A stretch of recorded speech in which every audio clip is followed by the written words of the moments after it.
আসসালামু আলাইকুম কাকা, ভালো আছেন? হ্যাঁ কাকা ভালো, ওয়ালাইকুম সালাম। তো আপনার বয়স কত? আমার বয়স ওই 65-66 এরকম। 65-66। হ্যাঁ তো এই যে কষ্ট করে রাস্তার ধারে বৈশা বৈশা, ঠিক আছে, আপনি করতেছেন, বিজনেস করতেছেন, কষ্ট হয় না? কষ্ট হয় কাকা, খুব তো পেটের দুঃখে করা লাগে। পেটের দুঃখে করা লাগে। দেশের বাড়ি কোন জায়গায়? দেশের বাড়ি নওগাঁ। নওগাঁ। ছেলে মেয়ে কয়জন? ছেলে মেয়ে 2 ছেলে। তারপর মেয়ে নাই? মেয়ে নেই। ছেলেরা কি করে? ছেলেরা লেখাপড়া, এখনো লেখাপড়া শেষ হয় না। লেখাপড়া শেষ হয় নাই? হ্যাঁ।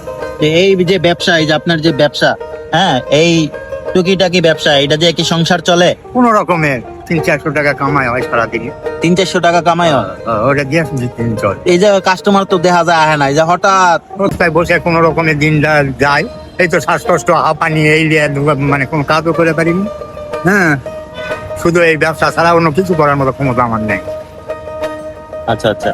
তো এই জায়গায় কি চাঁদা মাদা কোনো সময় দেওয়া লাগে? চাঁদা টাদা দেওয়া লাগে না, শুধু ওই একটু পুলিশের অত্যাচার এই। এই আর বাকি বুকি খায়া কেউ কিছু? বাকি বুকি খায় শুধু যায় অনেকেই। হ্যাঁ, অনেকে 4-5টা টিকা দিলে টাকা পরে খুঁয়ে চলে যায়। ছেলে তো আর পাই না।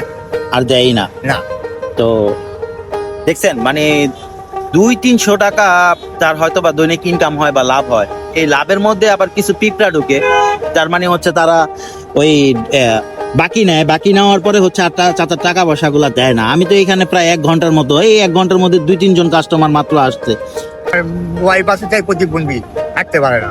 ও ওয়াইফ প্রতিবন্ধী, হাঁটতে পারে না? ও উনি শুধু আপনার রান্না বাড়া করে খাওয়ায়? রান্না বাড়া করে দেয়। দেখেন, মানে মরার উপরে খাড়ার গা আর কি। ওয়াইফ একজন আছে প্রতিবন্ধী, কিন্তু সে তারপরে ওই প্রতিবন্ধী ওয়াইফ ছাড়া, ঠিক আছে, সে কোথাও এই করে না।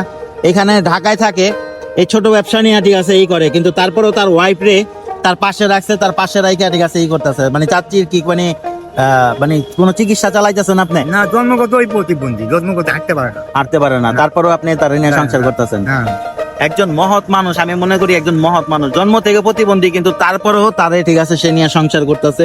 তো বড় মনের মানুষ কাকা অনেক। বাচ্চা মানুষ করার জন্য খুব কষ্ট করলাম। এখন যদি আল্লাহ বিয়া করে যে আমার ছেলের, যদি ছেলে তো আর্মির ইয়ার সমান, মানে আর্মির মাপের সব। আচ্ছা, যদি আচ্ছা। সরকার যদি কোনো চাকরি টাকরি দিত, হ্যাঁ, তাহলে ভালো হতো। আচ্ছা, এটাই আমার বড় আশা। আমার সরকারি চাকরি হলে, পুলিশ হোক বা আর্মি টার্মি, সেটা মানে মাপ সেনাবাহিনীর মাপেই সব ছেলেরা, ঠিক আছে, স্বাস্থ্যবান আল্লাহ দিলে সবই। একই মাপ। তো চাচার জীবনের প্রতি কোনো চাওয়া পাওয়া নাই, শুধু একটাই এখন চাওয়া হচ্ছে, তার 2টা সন্তান আছে, সেই 2টা সন্তান যাতে সরকারি চাকরি টাকরি পায়, মানে তারা শেষ বয়সে যেন ভালো চলতে পারে। শেষটা বয়স তো হয়েই গেছে এই হিসাবে, যার বয়স 65, তার বয়স তো প্রায় শেষই। তো এখন তার জন্য আর সে কিছু চায় না, তার সন্তানদের জন্য চায়। তো এই ভিডিওটা আশা করি সবাই শেয়ার করবেন।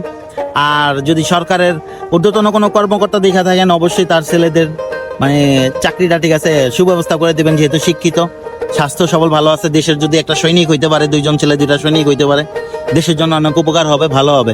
চাচার আর কোনো কিছু চাওয়ার নাই? আর কোনো কিছু চাওয়ার আছে? না কাকা, আর কিছু খাবার না, এটা হলেই। দেখেন তার ধৈর্য কত। একটা প্রতিবন্ধী ওয়াইফ সারা জীবন যে হাঁটতে পারে না, তারে নিয়ে সংসার করতেছে, তারে নিয়ে জীবন চালাইতেছে, 2টা ছেলে মানুষ করছে এর মধ্যে। তারপরে তার জীবনে কিচ্ছু চাওয়ার নাই, কিচ্ছু চাওয়ার নাই। তারপরে আমরা কি করি ভাই, আমাদের হচ্ছে চাওয়া পাওয়ার কোনো শেষ নাই। আমরা শুধু চাইতেই থাকি, একের পর এক চাইতেই থাকি, কিন্তু এই মানুষগুলো আসলে নিজের প্রয়োজন যতটুকু ততটুকুই চায়, তার থেকে বেশি কিছু চায় না।